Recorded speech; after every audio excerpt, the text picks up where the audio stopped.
Hello dear students, नमस्कार। मैं शैली जैन। आज हम लोग सामान्य विज्ञान की प्रयोगशाला या जनरल साइंस, या हम ये कह सकते हैं कि विज्ञान के सभी संकायों में प्रयोगशाला या लेबोरेटरी का क्या महत्व है, या प्रायोगिक आधार पर सीखना, इसका एक विज्ञान के छात्र के लिए क्या महत्व हो सकता है। एक आदर्श प्रयोगशाला का निर्माण करते समय किन बातों का ध्यान रखा जाता है, उसकी साज सज्जा किस प्रकार की जाती है, किन उपकरणों का उसमें प्रयोग किया जाता है, और साथ ही साथ प्रयोगशाला का उपयोग करते समय किन सावधानियों का प्रयोग किया जाता है, इनके बारे में जानने का प्रयास करेंगे। तो आइए चलते हैं, जान लेते हैं प्रयोगशाला के बारे में। विज्ञान प्रयोगशाला। विज्ञान प्रयोगशाला क्या होती है? विज्ञान प्रयोगशाला शब्द का साधारण अर्थ है एक ऐसा कमरा जिसमें विद्यार्थियों का समूह प्रयोग करता है। स्कूलों में विज्ञान अध्यापन की प्रभावशाली व्यवस्था के लिए प्रयोगशाला नितांत आवश्यक है। प्रयोगशाला यानी कि लेबोरेटरी, जिसमें कि स्टूडेंट्स प्रयोग करते हैं, उसके लिए उसमें सभी प्रकार के उपकरण और व्यवस्थाओं को समुचित रूप से स्थापित किया जाता है। उसको हम क्या कहते हैं? प्रयोगशाला कहते हैं। और विद्यालय के स्तर पर भी प्रयोगशालाओं का होना अनिवार्य है, ताकि जो छात्र हैं वो प्रयोगों को करके सिद्धांतों को, तथ्यों को समझने का प्रयास कर सकें। इसके बारे में डॉक्टर D.S. कोठारी ने एक बहुत अच्छा कथन कहा था, जो मैं आपके साथ शेयर करना चाहती हूँ। Doctor D.S. कोठारी ने विज्ञान प्रयोगशालाओं की जो महत्व है उसको समझाते हुए कहा कि विज्ञान को सीखना, विज्ञान को स्वयं करना है। उसके अतिरिक्त विज्ञान को सीखने के लिए कोई उपयुक्त विधि नहीं है। अपने इस कथन में डॉक्टर D.S. कोठारी ने इस बात को स्पष्ट कर दिया कि विज्ञान को बिना स्वयं किए जानना बिल्कुल असंभव कहा जा सकता है, और विज्ञान को करके सीखने के लिए एक प्रयोगशाला का महत्व बहुत ज़्यादा हो जाता है। इसीलिए कह सकते हैं, to learn science is to do science, otherwise there is no other method to learn science. विज्ञान की जो प्रयोगशाला होती है, इसके बहुत सारे उद्देश्य होते हैं। ऐसे बहुत सारे ऑब्जेक्टिव्स को लेकर प्रयोगशालाओं का निर्माण किया जाता है, ताकि बच्चों को विज्ञान के शिक्षण में सुगमतापूर्वक प्रयोगों को करते हुए क्रियात्मकता का अवसर प्रदान किया जा सके। विज्ञान प्रयोगशाला के मुख्य उद्देश्य क्या होते हैं, इनको जान लेते हैं। विज्ञान शिक्षण से प्रयोगशाला का संबंध बहुत ही घनिष्ठता से जुड़ा हुआ होता है। जो विज्ञान का शिक्षण है, इसमें अगर प्रयोगशाला ना हो तो हम ये कह सकते हैं कि विज्ञान का शिक्षण अधूरा कहा जा सकता है। प्रयोगशाला कार्य अपने आप में विद्यार्थियों को एक अनूठा अनुभव प्रदान करता है, ऐसा अनुभव जिसका स्थान कोई भी दूसरा अनुभव ग्रहण नहीं कर सकता है। अर्थात यदि किसी भी कंटेंट को प्रयोगशाला में ले जाकर बच्चों को समझाया जा रहा है, तो ऐसी कोई और विधि नहीं है कि जो इसका स्थान विज्ञान के क्षेत्र में ले सकती है। या मैं ये भी कह सकती हूँ कि प्रयोगशाला में जाकर अध्ययन करना विज्ञान का सर्वोत्तम अध्ययन का आधार प्रदान करता है। प्रयोगशाला वैज्ञानिक अन्वेषण और प्रयोग करने का अवसर प्रदान करती है। साथ ही साथ यह वैज्ञानिक विधि के कार्यक्रमों को प्रत्यक्ष देखने का भी अवसर प्रदान करती है। अर्थात जो भी कार्य बच्चे स्वयं करके देखते हैं, स्वयं अन्वेषण करते हैं, प्रयोग करते हैं, इसका अवसर उन्हें सिर्फ विज्ञान की प्रयोगशाला में ही प्राप्त हो सकता है। मुख्य उद्देश्य। विज्ञान की प्रयोगशाला के मुख्य उद्देश्यों में सबसे प्रथम उद्देश्य है विज्ञान के अध्ययन में छात्रों की रुचि को बढ़ाना, वैज्ञानिक विचारधारा और वैज्ञानिक विधि को बढ़ावा देना, विज्ञान में प्रयोग किए जाने वाले उपकरण, तकनीक एवं तौर तरीकों की जानकारी देने एवं उपयोग में कुशलता पैदा करने के लिए। अर्थात अगर विद्यार्थियों को ऐसा अवसर ही प्रदान न किया जाए कि वो प्रयोगशाला में जाकर उपकरणों को प्रयोग में लें, तो उनका जो विज्ञान से संबंधित अधिगम अनुभव है वो अधूरा ही रह जाएगा। तो इसके संबंध में उनको कुशलता देने के लिए उनको प्रयोगशाला को प्रयोग में लाने का और वहाँ पर जाकर प्रैक्टिकल बेसिस पे प्रयोगों को करके देखने का अवसर प्रदान करना अत्यधिक आवश्यक है और इन्हीं उद्देश्यों की पूर्ति के लिए प्रयोगशालाओं का निर्माण किया जाता है। अवलोकन एवं विशेष अंकन और व्याख्या करने का अनुभव प्राप्त कर समालोचनात्मक जो मनोवृत्ति होती है उसका विकास करना। अब इस बात को हम थोड़ा ध्यान से समझ लेते हैं। अवलोकन अर्थात ऑब्जर्वेशन, किसी काम को देखकर सीखना। विश्लेषण अर्थात एनालिसिस करना, व्याख्या करना और ये जो अनुभव प्राप्त हुए हैं इन अनुभवों को समालोचनात्मक मनोवृत्ति अर्थात क्रिटिकल एनालिसिस करने का जो तरीका है, ये सारी चीज़ें केवल प्रयोगशाला के द्वारा जो अनुभव प्राप्त होते हैं उन्हीं से प्राप्त हो पाना संभव होता है। छात्रों में अमूर्त धारणाओं के विषय में सोचने की क्षमता बढ़ाना अर्थात छात्र प्रयोगशाला में जाकर ऐसी चीज़ें जिनके बारे में कि वो भौतिक रूप से अनुभव नहीं कर पा रहा था या जब उसको बताया जा रहा था तो उन कंसेप्ट्स को वो अपने कॉन्शियस माइंड में नहीं ला पा रहा था, उनको देखकर मूर्त रूप में समझने का अवसर प्रदान करते हैं और साथ ही साथ यह उनकी जो सृजनात्मक सोच है, क्रिएटिव थिंकिंग है और समस्या हल करना यानी कि प्रॉब्लम सॉल्व करने की टेक्निक है, इन चीज़ों का भी उसके अंदर विकास करता है। अर्थात बहुत महत्वपूर्ण विषय वस्तु हो गई कि प्रयोगशालाएं जो हैं वो बच्चों के अंदर सृजनात्मकता का अवसर प्रदान करती हैं, उनके अंदर प्रॉब्लम सॉल्विंग मेथड्स जो होते हैं उनको करने की योग्यता प्रदान करती है, अमूर्त धारणाओं के विषय में उनको सोचने की क्षमता प्रदान करती हैं, अवलोकन की क्षमता प्रदान करती है, उनकी समालोचनात्मक मनोवृत्ति को बढ़ाती है।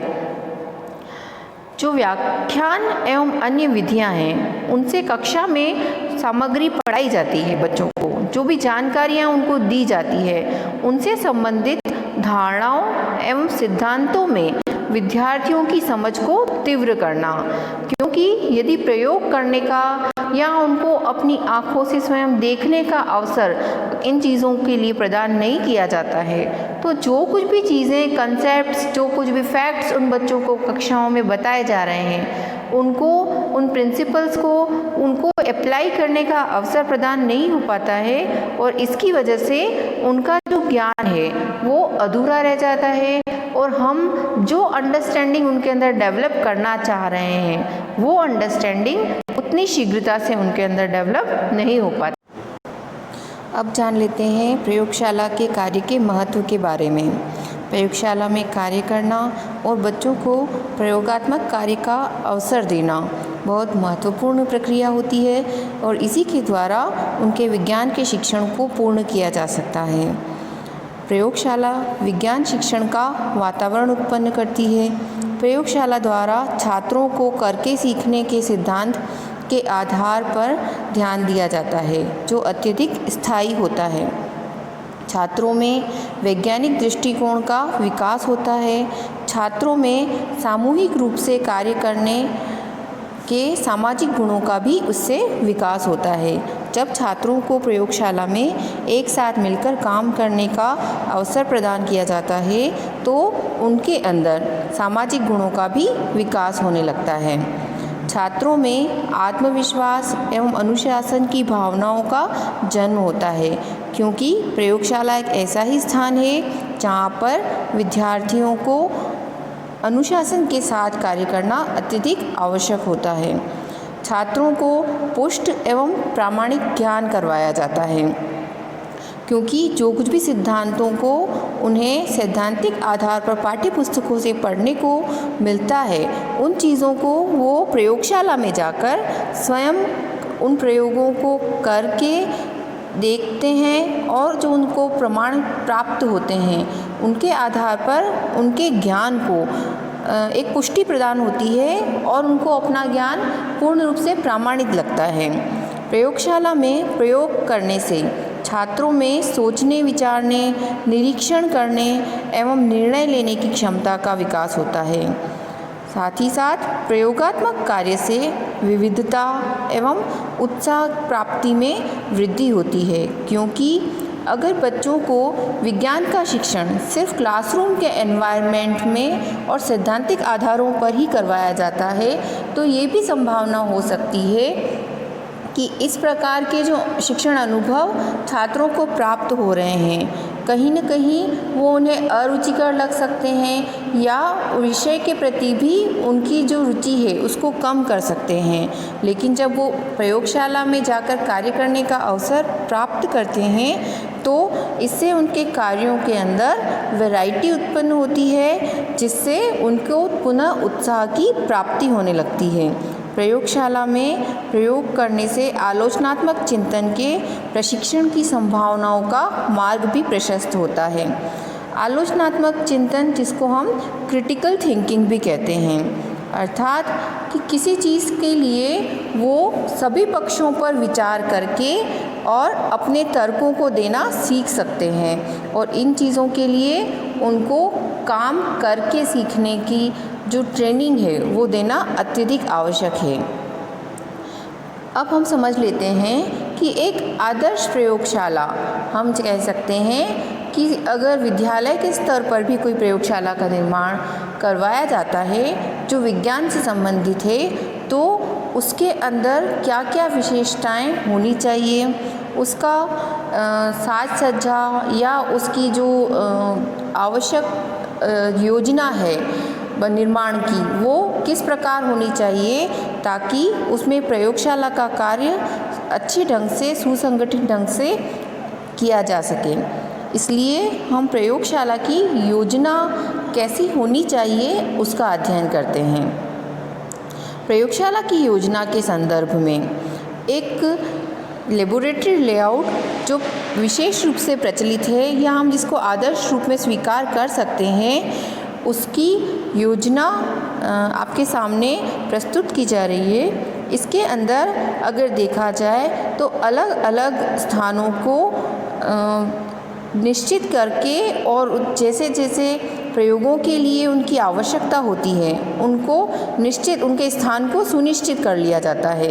जैसे प्रयोगशाला कक्ष में आमने सामने दोनों तरफ ब्लैक बोर्ड हो सकता है, उसकी दीवारों पर उसकी साज सज्जा चार्ट या वैज्ञानिकों की जीवनी या प्रयोग में आने वाले उपकरणों से हो सकती है।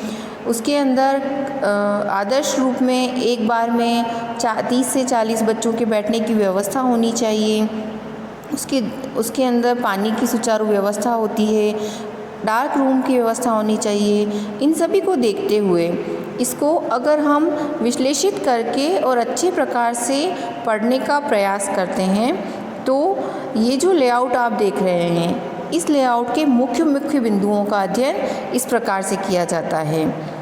जो प्रयोगशाला योजना हमने अभी देखी है, इस प्रयोगशाला योजना को प्रस्तावित करने का कार्य डॉक्टर R.H. व्हाइटहाउस के द्वारा किया गया था और उनके द्वारा जो प्रस्तावित योजना है वो विज्ञान प्रयोगशाला के रूप में बहुत अधिक अच्छी और सटीक साबित हुई।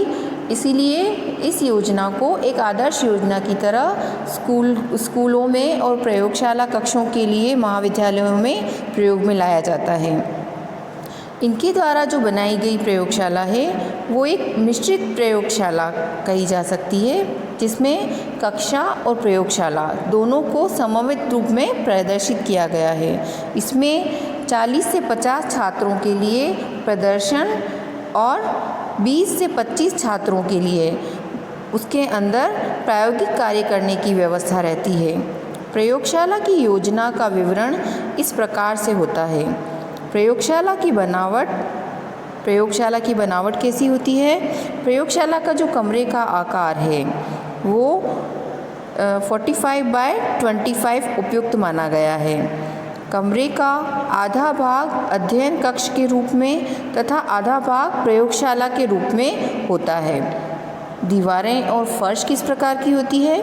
उसकी जो दीवारें होती है आइडियल फॉर्म में 18 इंच चौड़ी हो सकती हैं और उसके दरवाजे और दीवारों के कोने गोलाई में बने हुए हो सकते हैं। ऐसा क्यों किया जाता है? ऐसा करने के पीछे एक महत्वपूर्ण कारण ये है कि प्रयोगशाला ऐसा कक्ष है जिसमें साफ सफाई और उसमें मिट्टी के कणों से उसको बचाना और रखना बहुत अधिक आवश्यक होता है और गोलाई में बने हुए कोनों की वजह से उसमें जमी हुई धूल को आसानी से निकाला जा सकता है और उन धूल के कणों को ठीक से साफ भी किया जा सकता है। प्रयोगशाला में अनेक उपकरणों की भी आवश्यकता होती है और एक अच्छी प्रयोगशाला में जो भी ये कह सकते हैं हम कि बेसिक प्रयोगों के जो उपकरण होते हैं जैसे माइक्रोस्कोप होता है या हम कह सकते हैं थर्मामीटर, बीकर, टेस्ट ट्यूब्स हैं, फनल्स हैं, टोंग हैं या इस प्रकार के ब्यूरेट, पिपेट इस कुछ उपकरण होते हैं वो होना अत्यधिक आवश्यक होता है। और अगर प्रयोगशाला का प्रयोग आप भौतिक विज्ञान, रसायन विज्ञान, जीव विज्ञान सभी के लिए कर रहे हैं तो जो आवश्यक उपकरण हैं माध्यमिक स्तर तक की प्रयोगशाला में उन्हें एक ही प्रयोगशाला में अलग अलग रूप में व्यवस्थित किए जा सकते हैं। जो फर्नीचर तथा बैठने की व्यवस्था होती है वो किस प्रकार होती है? व्याख्यान भाग में एक अध्यापक के बैठने की व्यवस्था होती है जहाँ और उसके आगे 40 छात्रों के लगभग बैठने की व्यवस्था की जाती है। जो बैठक की पंक्तियाँ होती है यानी कि रोज़ बनाई जाती हैं उनमें कम से कम 1.5 से 2 फीट तक के स्थान को छोड़ा जाता है। और प्रयोगशाला में प्रकाश और पानी, वायु आदि की व्यवस्था भी अच्छे प्रकार से रोशनदान लगाकर की जा सकती है। प्रयोगशाला में दरवाजे और खिड़कियों का विशेष रूप से ध्यान दिया जाता है ताकि प्रयोगशाला कक्ष में वायु का संचार सुनियमित रूप से हो सके। अब रही बात पानी की व्यवस्था की, तो पानी की व्यवस्था के लिए छत पर पानी की टंकी बनवाई जाती है और उससे पानी की समस्या को दूर किया जाता है। प्रयोगशाला के उपकरणों की व्यवस्था, अध्ययन कक्ष जो होता है उसमें 10 बाय 4 फीट का एक श्यामपट्ट अवश्य होना चाहिए। श्यामपट्ट अध्यापक की मेज के पीछे वाली दीवार पर होता है। श्यामपट्ट से 3 फीट की दूरी पर अध्यापक की मेज़ रखी हुई होनी चाहिए और ये जो मेज़ होती है वो चाहे लकड़ी की या धातु की बनवाई जा सकती है। इसका प्रयोग अध्यापक के द्वारा प्रदर्शन कार्य तथा साथ ही साथ शिक्षण कार्य के समय किया जा सकता है। प्रयोगशाला कक्ष कैसा होना चाहिए इसके संबंध में कुछ विवरण दे सकते हैं हम कि प्रयोगशाला वाला जो भाग है वो एक बड़े हॉल के समान होता है, इसलिए कम से कम 10 बाय 4 फीट की दीवार होती है जिस पर उसका श्यामपट्ट टंगा होता है। प्रयोगशाला कक्ष में 6 मेज़ें और जो मेज़ें होती है वो भी लगभग 6 बाय 3.5 फीट के आकार की होनी चाहिए और इस प्रकार एक समय में ताकि उस पर 20 से 25 छात्र अपना प्रयोगशाला से संबंधित कार्य पूर्ण कर सकते हैं। विज्ञान प्रयोगशाला में शेल्फों की भी व्यवस्था होनी चाहिए ताकि उपकरणों को और सामग्रियों को व्यवस्थित किया जा सके और प्रत्येक मेज पर 1 या 2 बिजली के प्लग की भी व्यवस्था की जानी चाहिए ताकि बिजली से संबंधित प्रयोगों को किया जा सके।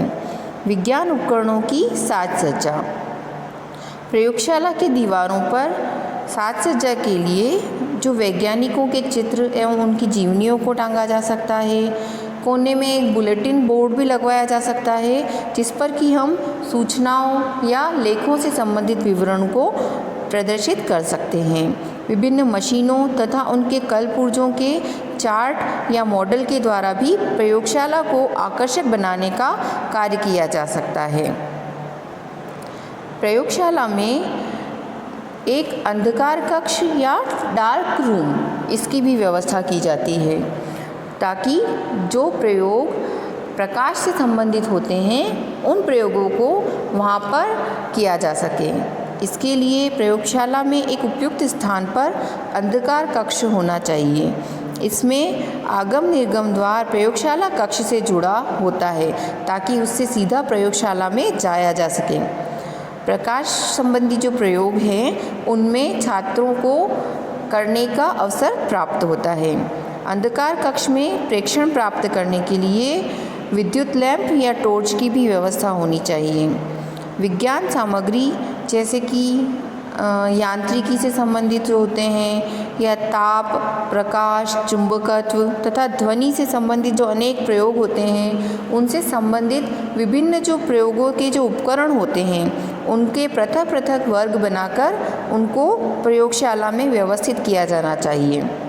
और अगर रसायन विज्ञान और जीव विज्ञान से संबंधित भी कुछ उपकरण जो होते हैं जिसको हम माइक्रोस्कोप के रूप में या फिर रसायन विज्ञान के प्रयोग करने के लिए पिपेट, ब्यूरेट या फनल्स, फ्लास्क वगैरह हैं और उसके लिए बर्नर्स हैं, उनकी भी सुचारू व्यवस्था प्रयोगशाला में की जानी चाहिए और इनके लिए पृथक पृथक स्थानों को निर्धारित किया जाना चाहिए। प्रयोगशाला में जब कार्य बच्चा करता है तो उस कार्य का संगठन यानी कि ऑर्गेनाइजेशन कैसे होना चाहिए, इसके संबंध में भी कुछ विशेष बातें हैं जिनको ध्यान में रखा जाना चाहिए।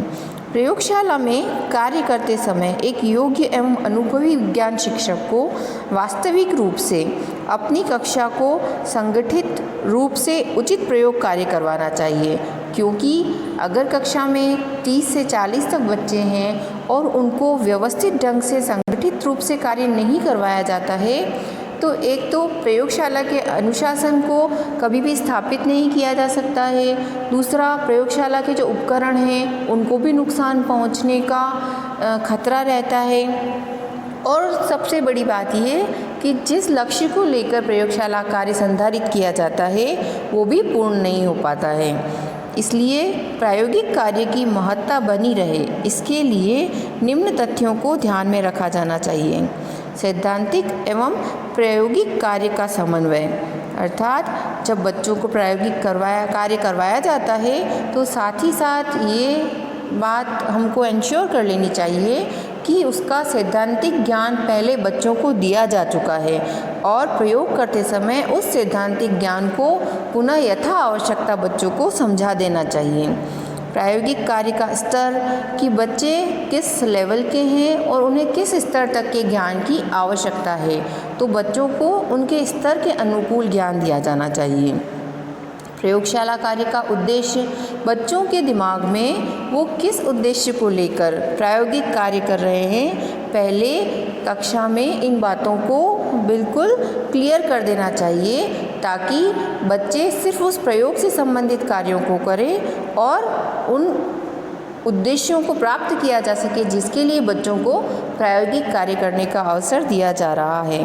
रचनात्मक कार्यों को प्रोत्साहन, जो क्रिएटिव वर्क्स हैं उनको प्रोत्साहन देना चाहिए और बच्चों के हाथों करवाने का प्रयास किया जाना चाहिए, जिससे कि बच्चों के अंदर क्रिएटिविटी को मोटिवेट किया जा सके और वे उसके लिए रुचिपूर्ण महसूस करें, उनकी जिज्ञासा में वृद्धि हो।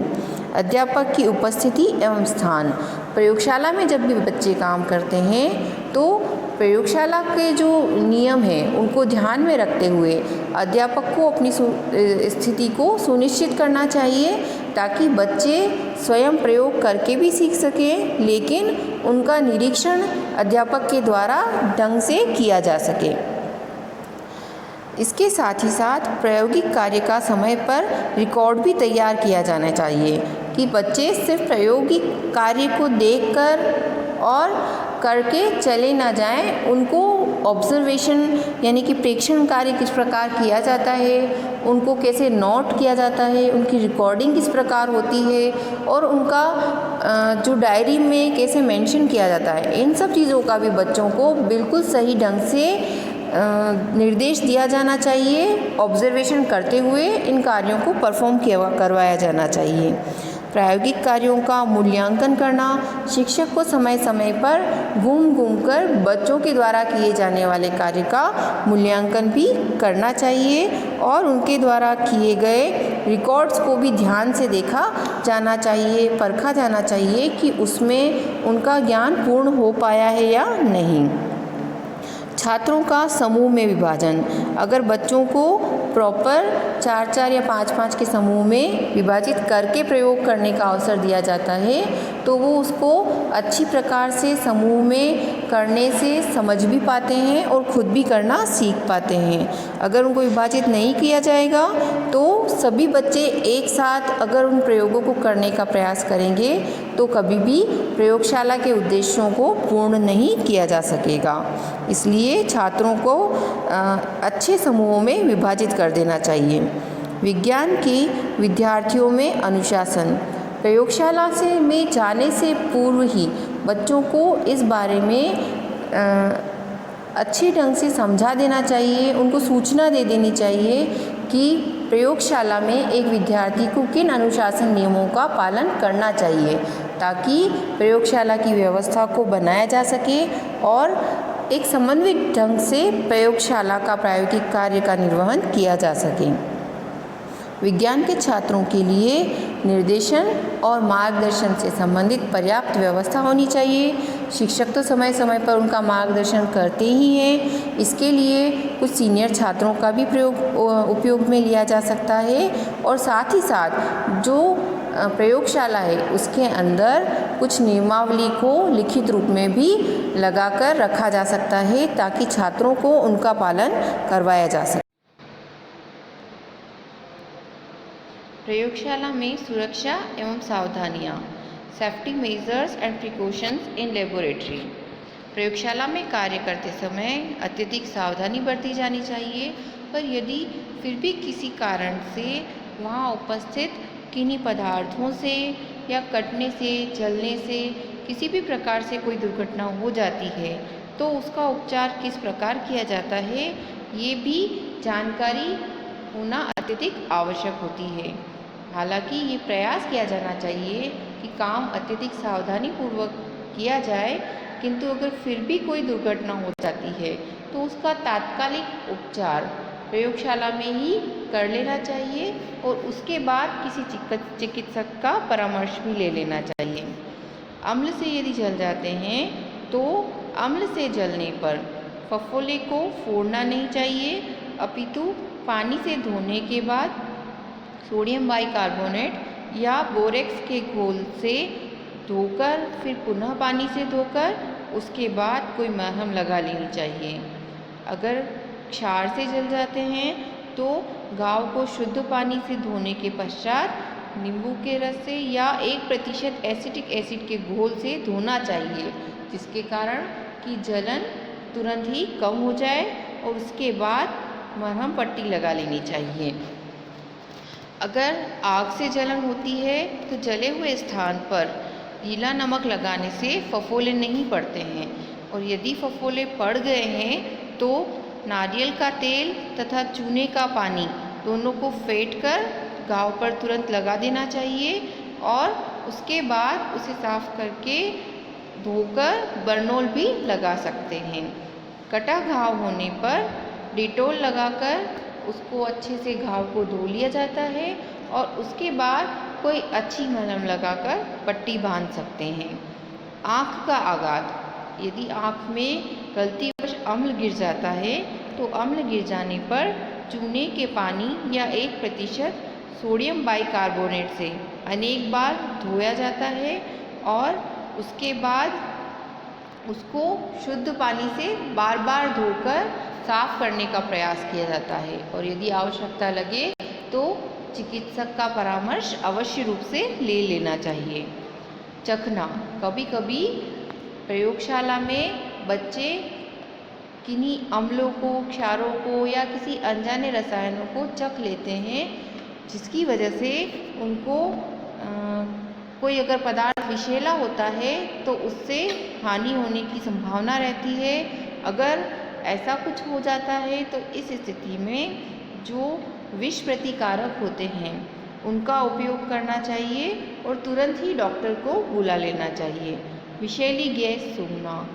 रसायन विज्ञान की प्रयोगशाला में कार्य करते समय कुछ जो मिक्सचर्स हैं उनको प्रिकॉशनली अगर नहीं मिक्स किया जाता है, गलत अमाउंट में मिक्स हो जाते हैं या गलत मिक्सचर्स मिक्स हो जाते हैं, तो कभी कभी विषैली गैसों के बनने का भी खतरा रहता है।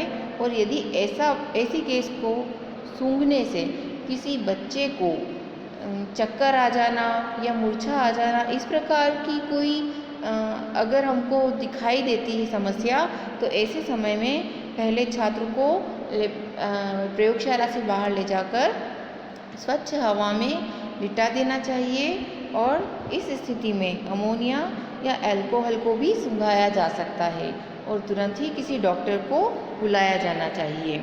इसके साथ ही आज हमने विज्ञान से संबंधित जो प्रयोगशालाएं होती हैं उनके संगठन के बारे में, उनके क्रियान्वयन के बारे में, जो सावधानियां प्रयोगशाला में रखी जाती हैं उनके बारे में जानने का प्रयास किया।